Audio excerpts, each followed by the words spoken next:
So what is up, YouTube? This is Zach back again with another firearm video.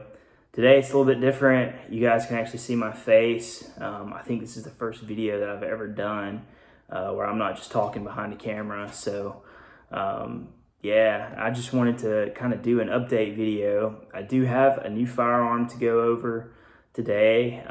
It's pretty cool. I've been looking for one for a while. It's not really a review, it's more just like a first impression style video because I haven't had any range time with it. I actually haven't had any range time lately at all, just because of life. Been remodeling a house and just finished up kitchen remodel, which is where I'm at right now, sitting in the kitchen. So that's kind of neat to finally have that behind me. So, but yeah, so as you guys know, I've done a lot of reviews on Daniel Defense. And, you know, I just want to go ahead and say I appreciate the support on the channel from you guys. Had a lot of great comments and stuff. And I really like just starting discussions, you know, within the community. I'm by no means a professional at all. I'm not trained well. I have no military experience. I'm just, you know, an enthusiast. It's just a hobby of mine, and I just really enjoy the community of gun ownership. We'll jump in here. So like I said, I'm a big fan of Daniel Defense firearms. That's, you know, I've done several videos in the past of them. This is one that I've done a video on. This is the V7 Pro. I still have this thing. It's absolutely amazing. I love it. I won't get too much into it because I've already done a video on it, but I did want to give an update. I did end up adding actually swapping out. I had a Vortex Strike Eagle on this thing for a little while, and I just had it, you know, laying around. So I threw it on here when I first got the rifle, and it did really great. No complaints out of it, but I did kind of want to upgrade to some clear glass, and so I went on ahead and got the Vortex Razor back around, I guess it was around Black Friday of 2021. I think Euro Optic was running some deals, so I snagged one of these up for a pretty good price. And this is just the 1-6 buy. It is the Gen 2, I believe. So been really happy with it. I did swap out the mount to a ADM Recon. It's the high-rise mount, which I prefer. Honestly, I prefer the higher rise for the LPVO. Just been really happy with it so far, and still very happy with this firearm. So I won't go into any more details on this because there's a video out there of this guy. So I think the first firearm video I did was on the Mark 18, and I still have this as well. It's probably one of my favorite guns to shoot. I haven't really changed it much since my last video. I did a 1,000 round review on this thing, and I've probably got close to 2,000 rounds through it now. And it's really my go-to when I go to the range, just because this is more of my CQB firearm that it's just my go-to. It's small, it's compact.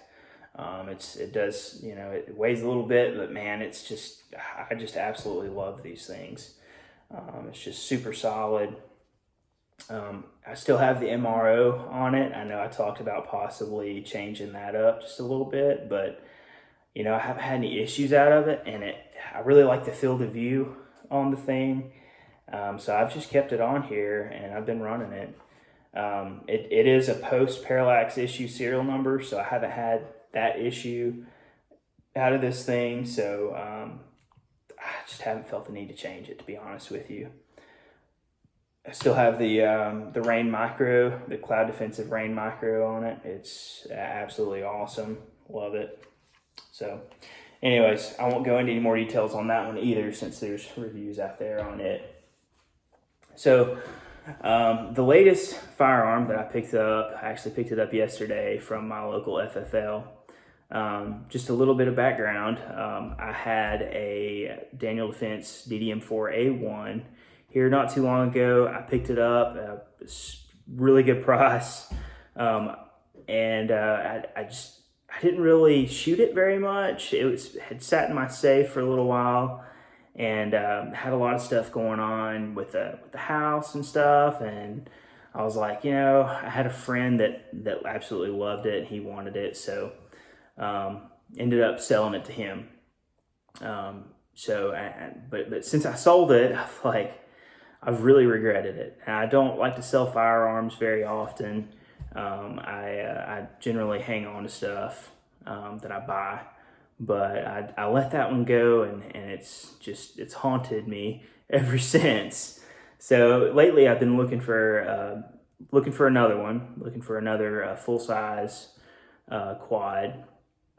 And yesterday, one of my buddies went to our local FFL and was like, "Hey man, they've got a Daniel Defense V1 down here, asking a pretty reasonable price for it. Just wanted to let you know." So I was like, "Oh man, I might should go check that out." So I went down there. Didn't really plan on purchasing anything right now, but I just couldn't let this one go. So we got the Daniel Defense V1 here.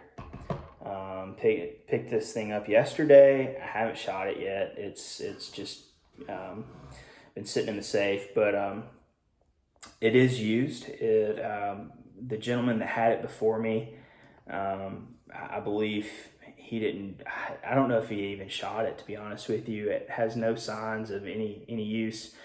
Inspected it pretty well. The brass deflector doesn't even have any markings on it. Usually, you can tell if something's been shot, but it's if he didn't shoot very much. The BCG was virtually unused. No markings on it either. So, but yeah, I thought I got a really decent price on this thing and really decent deal. So snagged it up yesterday. But I really like the quad rail on this thing. This isn't the Riz 2, it's their lighter weight version. And this thing is extremely lightweight to be a quad rail. I've shot several quads. I've shot LMTs. I haven't shot Knights Armament, but I've shot Midwest Industries, kind of lower tier, but still great quad rails. And this thing is just super light compared to others, including the Riz 2.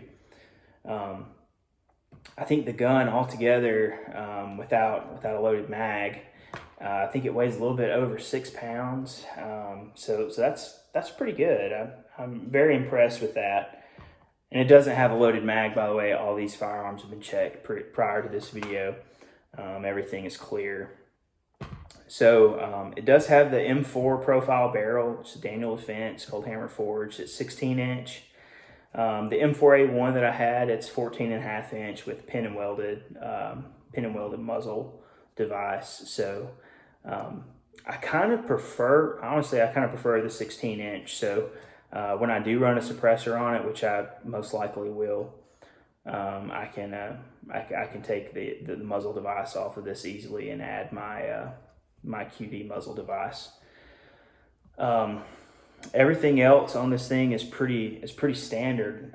You got your standard DD furniture, standard DD furniture, grip, has the old school Daniel Defense foregrip here, which I really like. It's just nice and hefty.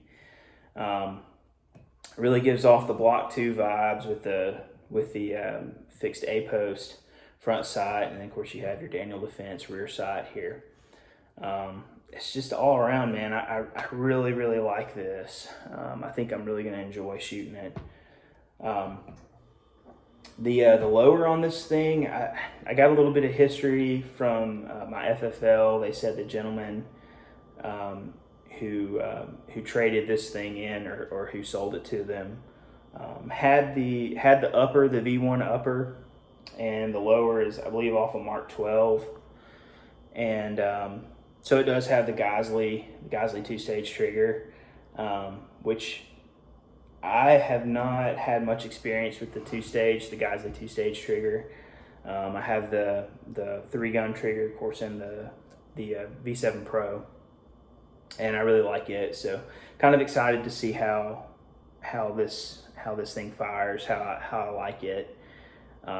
So not sure if I do like it, I'll keep it. If not, I'll probably be changing it out for something else. But eventually, I am going to put a red dot on here. I haven't decided what I'm going to do with that yet. So if you guys have any suggestions, drop them in the comments. I'm thinking maybe EOTech, EXPS3. Excuse me. I may do an aim point. I'm just not really sure. The Vortex UH-1 has also caught my eye lately. So yeah, that's pretty much it on this rifle. I'm super excited to be able to get some range time with it. I really like how it feels. But I guess I just wanted to kind of get into some other keynotes. A lot of the stuff that I'm running here is not, I've had some experience with it, like my optics, for example. When I'm giving advice to people, I always kind of like to, I can give out name brands of stuff, but it really comes from experience, and that's individual experience. So if I'm looking for something, I may like something different than the next guy. So it's kind of, personal preference. So for you guys who are looking at optics or weapon mount lights, even firearms, Daniel Defense is not, that's just my personal preference. I really like them. I've owned BCMs, I've owned Noveskis, and I just kind of have found, I'm just kind of like the Daniel Defense rifles. And same thing with optics too. When people ask me what optics, what weapon mount lights, I can tell you, what's some good brands. But until you actually get it, just kind of experiment. Go to your local gun shop and look at the optics, check stuff out, even buy something through trial and error and run it for a little bit and say, you know what, I really don't like this, and then get something else. You're just not going to know. So I guess I just wanted to throw that out there because I get asked a lot, hey, what's the best optic? What's the best weapon mount light? Well, this is what I use, but, what I like, may not be what, you're going to like. So do your research, buy something, I definitely suggest do your research first before you buy it, because you don't want to waste, be wasteful of your money. And I know a lot of us are on, a budget, myself included. But that's kind of, I guess, my thoughts on that. But hope everyone's having a great day. Drop a like, leave me a comment if there's anything you'd like to see. I'll get some range time with this thing, and I'll hopefully post an update video sometime soon. Appreciate it, guys. Thanks for watching.